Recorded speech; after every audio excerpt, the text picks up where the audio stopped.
Taiwan's defence ministry says China has fired multiple ballistic missiles during a set of military exercises in the air and the sea encircling Taiwan.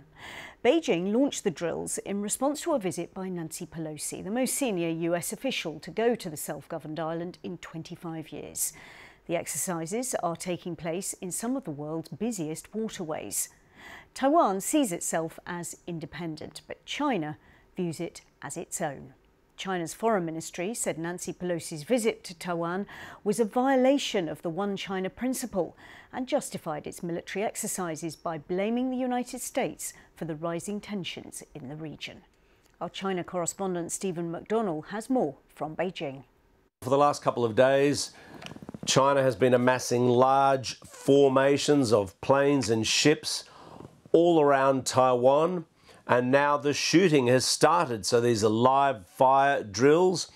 And in those zones, which have been marked out to the north, to the south, east and west of Taiwan, the PLA has warned commercial ships not to enter, commercial planes not to fly through that airspace. Interestingly, I see that the US Air Force has sent a plane there to go and observe these military drills. This is something the US has done in the past when there have been live fire drills. There's talk that the PLA could consider firing missiles over Taiwan's territory. If that happened, it would be a massive escalation, the likes of which we've not seen. But even already, these are unprecedented scenes. I mean, these zones, if they're all used up, they would involve mainland military exercises moving into Taiwan's territorial waters. And, you know, you just have to wonder if this was all worth it in terms of a visit. I mean, if you're adding up the advantages and disadvantages of having the number 3 leader from the US travelling to Taiwan, certainly a lot of tension, a lot of pressure on that island now. And more concerning, potentially, is that now that the PLA has done this year, does that mean, every year it's going to have a dress rehearsal for a blockade of Taiwan, a dress rehearsal for an attack, an attempt to seize that island and bring it back into the arms of the motherland, as China's foreign minister expresses it? So a lot of questions and certainly a lot of tensions building around Taiwan as we speak. Stephen McDonnell, our correspondent there in Beijing. Well, Nancy Pelosi is now in South Korea, where she's expressed concern over the increasing threat posed by North Korea. In a joint statement with the South Korean speaker, she said she supported efforts to maintain strong and extended deterrence against Pyongyang.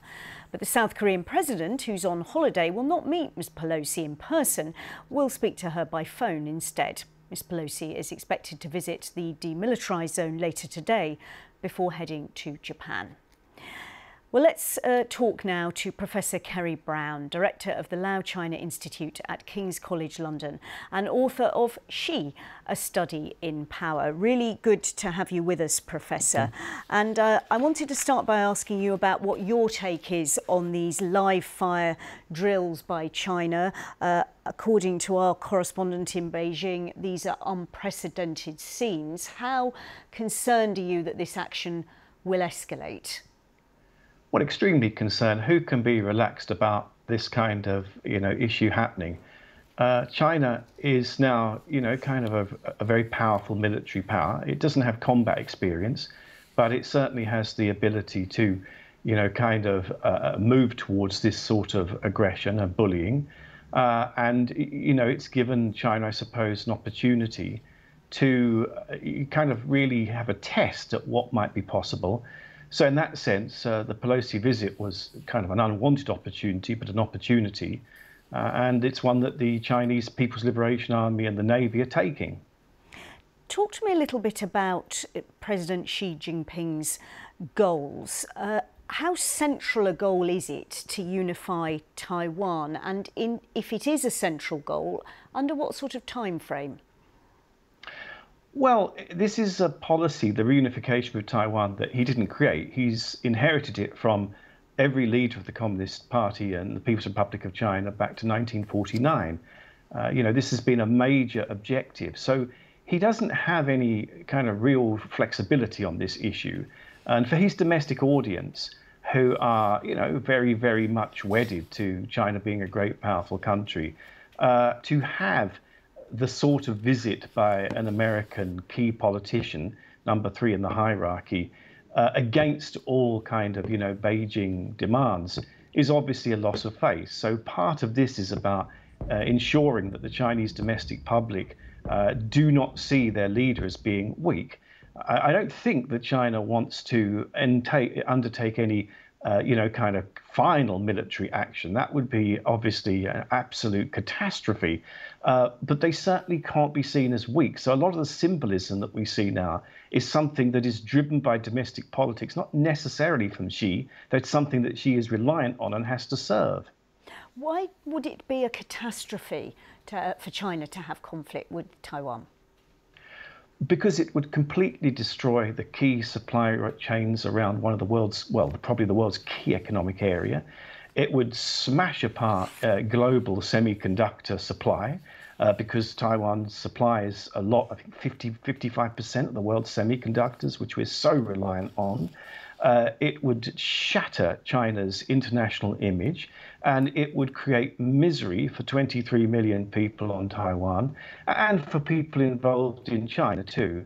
It would be a third world war, basically, because you would have the United States against China. That's what it would involve.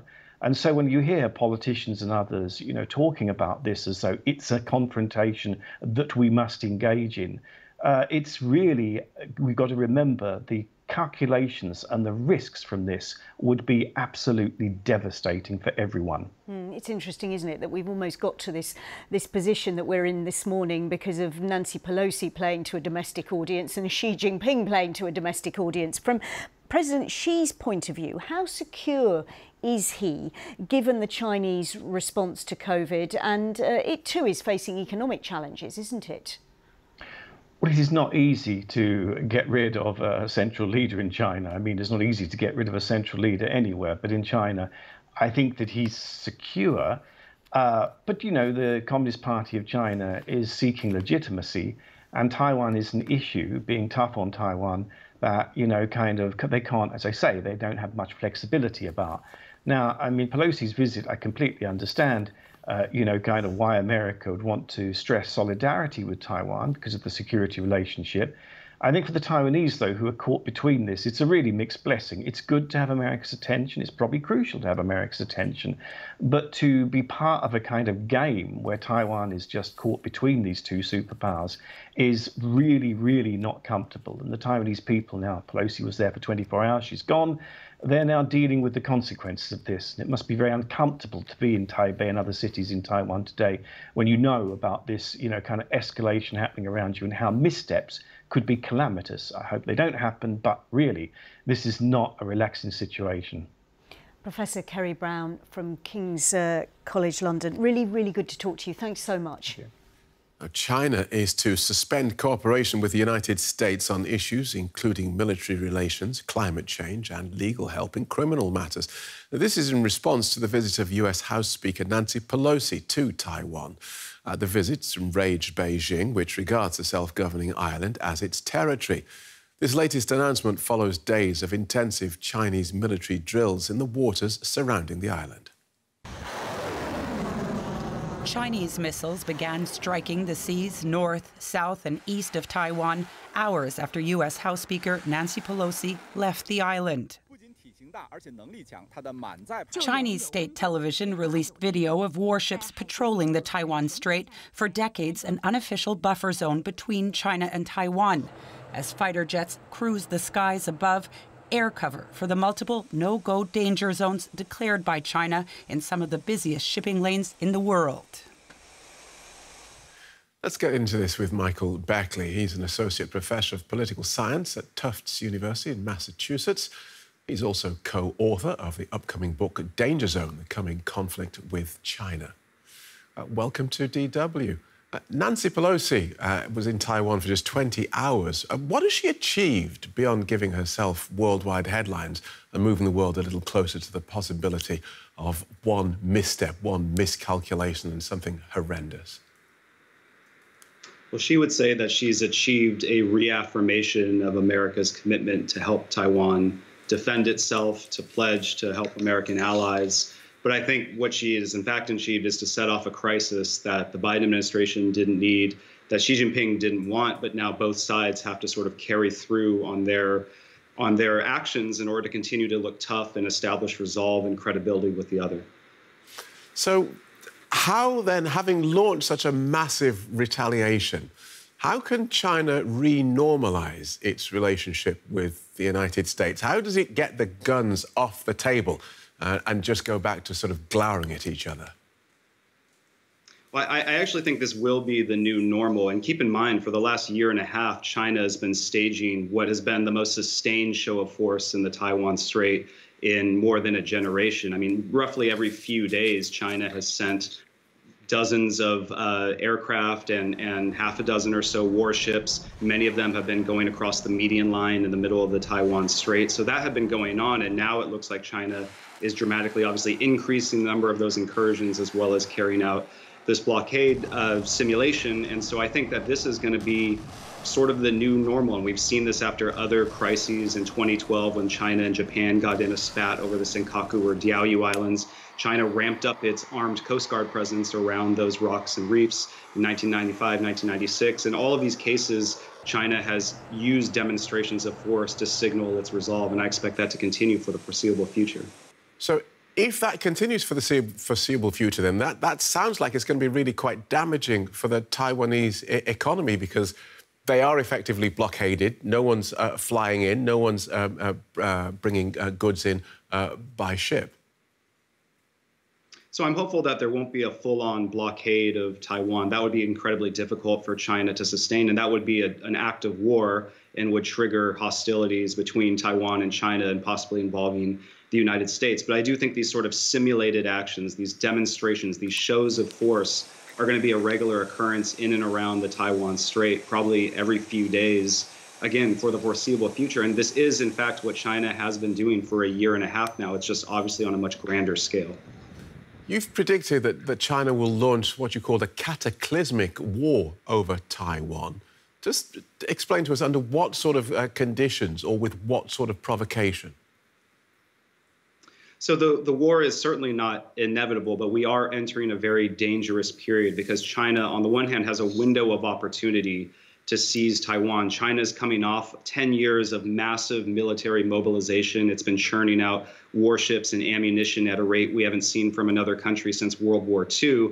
And at the same time, the United States and Taiwan have been very slow to make their own forces more resilient. They're extremely vulnerable to China's missiles because they're parked at a few large bases and are basically sitting in the open. So China probably has the best chance that it would ever have to make a move on Taiwan. It doesn't guarantee that there will be such an action, but if you fast forward to the 2030s, the United States and Taiwan have very ambitious plans to revamp their militaries, to make them much more resilient, to spread out their forces. And at the same time, China confronts a number of other headwinds, the economic slowdown, the demographic collapse, and just a sort of sense that countries are starting to encircle China. Its neighbors are increasing their defense spending and increasing their alliance connections with the United States. So things seem to be getting darker for China. And so you just have to worry that if China is in fact intent on bringing Taiwan back into the fold, and because there aren't really peaceful options for doing that, given that the Taiwanese people definitely do not want reunification, you just have to worry that this period in the 2020s is the danger zone and that we need to be especially vigilant and really try to ramp up the deterrent forces that the United States and Taiwan have in the Strait to hopefully prevent that war from breaking out. OK, so let's speculate then about what might happen in those circumstances if China did invade Taiwan. One wonders, would the world be as swift to react with punitive sanctions against such a massive export market and manufacturing resource as it has been with Russia? I think you're right. I think sanctions against China are much more complicated than against Russia. On the other hand, China does have a number of vulnerabilities because, Russia is a major commodities producer and exporter. China is the world's largest importer of food and energy resources. And so there's a lot of pulse points that if you were to have a sanctions or a blockade regime imposed on China, there are ways to squeeze it, albeit the cost would be enormous on the United States and its allies as well. I don't know if you're guaranteed to see a big international sanctions regime. I think you are almost guaranteed to see direct U.S. military action, probably involving the Japanese as well. And then if the war becomes protracted and ends up lasting months or even years, then I think the number of countries that start to join in various ways, even from afar, even if they're only imposing sanctions or helping to sustain a distant blockade of Chinese oil imports, say through the Strait of Malacca, I think that actually is extremely likely. And in some ways, Russia's invasion of Ukraine kind of alerted the United States and its allies that these things are real, kind of set in place already the collusion that has allowed them to get together and plan these things, which has made it more likely if there is a future war. OK, and on American potential involvement, when Nancy Pelosi landed a couple of days ago, she tweeted, "Our delegation's visit to Taiwan honours America's unwavering commitment to supporting Taiwan's vibrant democracy." But can Taipei really believe that after seeing the US's hasty dash out of Afghanistan, which left a lot of actual allies concerned about American reliability, never mind a territory about which America maintains this strategic ambiguity? I don't think you can ever 100% guarantee that your ally will come to your aid, but I would point out that Taiwan is a very different case than Afghanistan. I mean, even though the United States and Taiwan technically aren't allies, you have the Taiwan Relations Act, which says that it is U.S. law that the United States has to maintain its own capacity to be able to help Taiwan defend itself. It has to sell arms to Taiwan and help it resist any resort to coercion that might infringe on its sovereignty or way of life. So that's that is American law. And certainly President Biden has said on multiple occasions that he would intervene militarily. That's a big deal. And the Pentagon has been planning for this exact war scenario for a long time. So there are a lot of forces that are already pushing the United States to have a quick reaction. I personally think that it's almost guaranteed the United States would come to Taiwan's aid, but certainly it's a lot different to be sitting in Taipei, for example, right now and having to trust those words. OK, well, let's hope it doesn't come to that.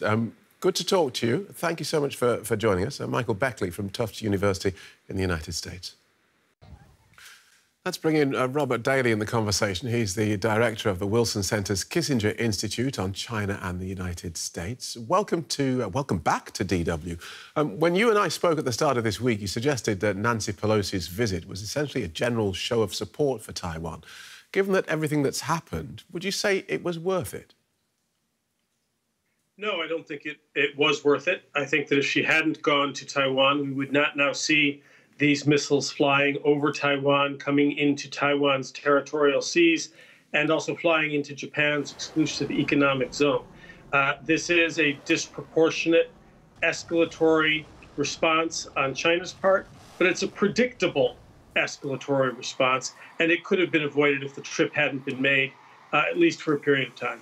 Right. So Beijing's now ceasing cooperation with the US in a number of important areas, including military talks and climate change. How badly damaged are relations? I think they're quite severely damaged. Of course, they were in bad shape anyway. Our military-to-military talks, our climate change talks, these were occasional. They were not being participated in very enthusiastically by the Chinese side. So the actual cutoff of those talks in a week-to-week, month-to-month sense doesn't really signify much. But this already bad relationship now appears to be one step closer, I fear, to de-recognition. You know, if both sides persist in what they say are their non-negotiable interests, the logical conclusion of that is the end of formal diplomatic relations between the United States and China, which would be a major historic move, I think, in neither country's interest. But that seems to be where things are headed at the moment. It's interesting you say that, because I'm sitting there thinking, well, there doesn't seem to be any way sort of down from this for China. Now it's made these bellicose threats and it's followed them through. There seems no way to sort of go back to the old normal, which, as you just outlined, was really quite frosty anyway.